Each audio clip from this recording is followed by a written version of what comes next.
Well, Robby, what is on your radar? The most likely origin of COVID-19 is a lab leak, the U.S. Energy Department admitted on Sunday. The federal agency reviewed new intelligence which prompted officials to revise their position that it's unclear how the virus emerged. The White House and certain members of Congress also reviewed this intelligence, according to the Wall Street Journal. Now, the Energy Department conclusion is made with, quote, low confidence, according to the New York Times, which was quick to point out that U.S. spy agencies remain divided over the origins of the virus. But the FBI, however, has previously concluded with moderate confidence that intelligence pointed to a lab leak origin.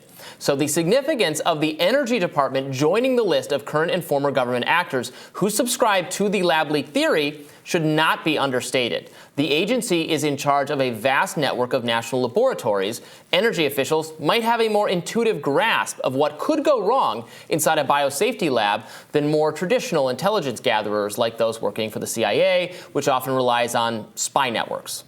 But most of all, the shifting expert consensus on the likelihood of a lab leak origin for COVID-19 is a cautionary tale for all the would-be censors in government and the mainstream media who thunderously objected to such talk.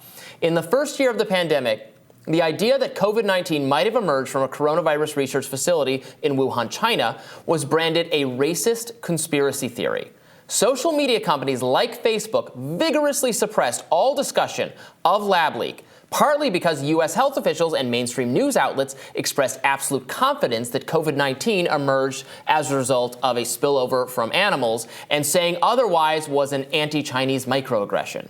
Media assertions that COVID-19 definitively could not have escaped a Chinese laboratory were wrong, and they were also deafening. In February of 2020, the Washington Post attacked Arkansas Senator Tom Cotton for, quote, repeating a coronavirus conspiracy theory that was already debunked, while the New York Times accused him of spreading a, quote, fringe idea. CNN said the senator was playing a dangerous game. PolitiFact gave the lab leak theory a pants on fire rating, which is the nonprofit fact-checking website's most serious level of falsehood on its trademarked truthometer. Truthometer? I don't know how to pronounce that. NPR reported that scientists had debunked the, quote, lab accident theory, so the case was closed. CNN chided the 30% of Americans who believed a coronavirus theory that's almost certainly not true. The cable news channel also criticized President Trump for failing to heed the national intelligence community's view on the matter and gave voice to the Chinese government's obviously self-serving fear that Trump and his ilk were spreading disinformation about the Wuhan lab. Now, in hindsight, it's simply astonishing how credulously, how gullibly many mainstream reporters bought into obvious Chinese government spin. One of the very worst offenders was Apurva Mandavili, the New York Times lead coronavirus reporter, who lamented in May of 2021 that people would dare talk about a theory with, quote, racist roots, the lab leak theory.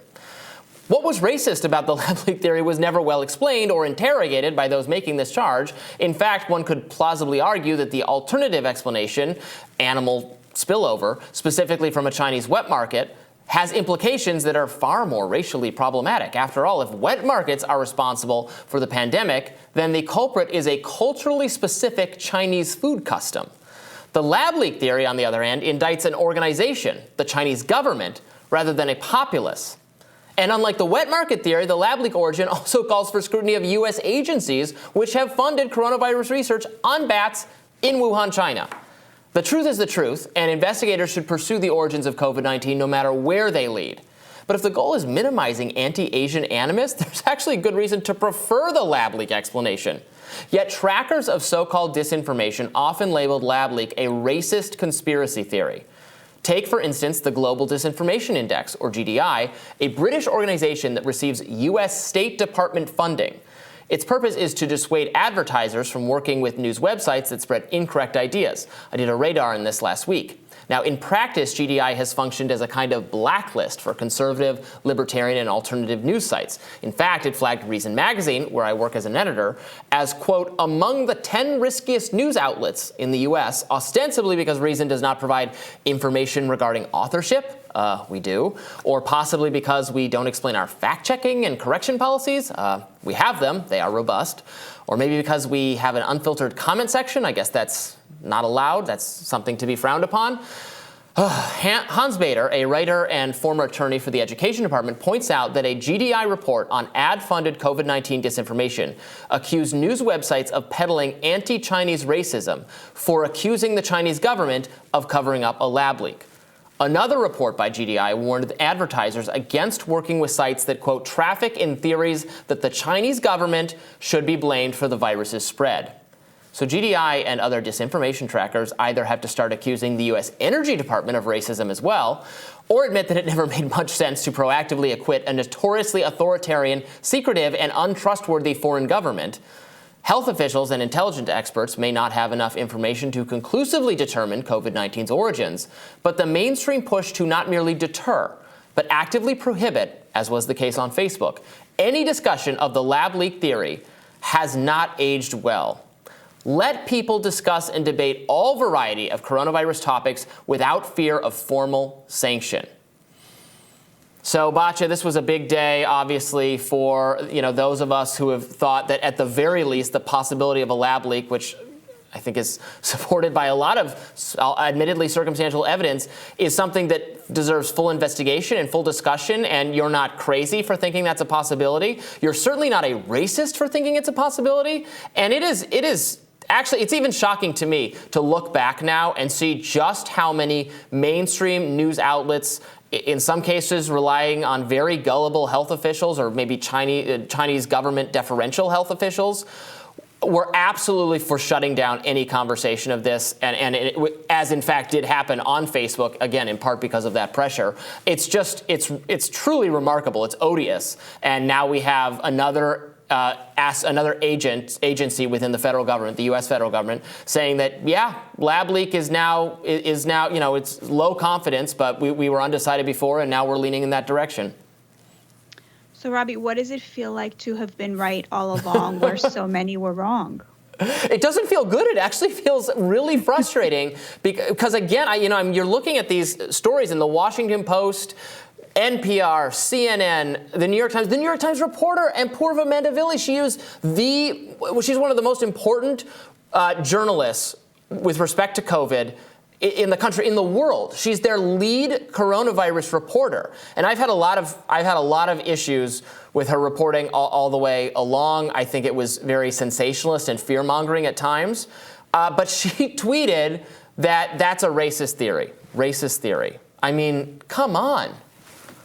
Yeah, and I think, one point people have been making is that a lot of people got this right, and those were the people who were censored because it wasn't in line with what the elites in the media wanted to push. And a large reason for that was because Donald Trump suggested it, at which point it became like completely wrong and completely verboten, just like Ivermectin or anything else that he sort of mentioned, because the media was waging this war on him.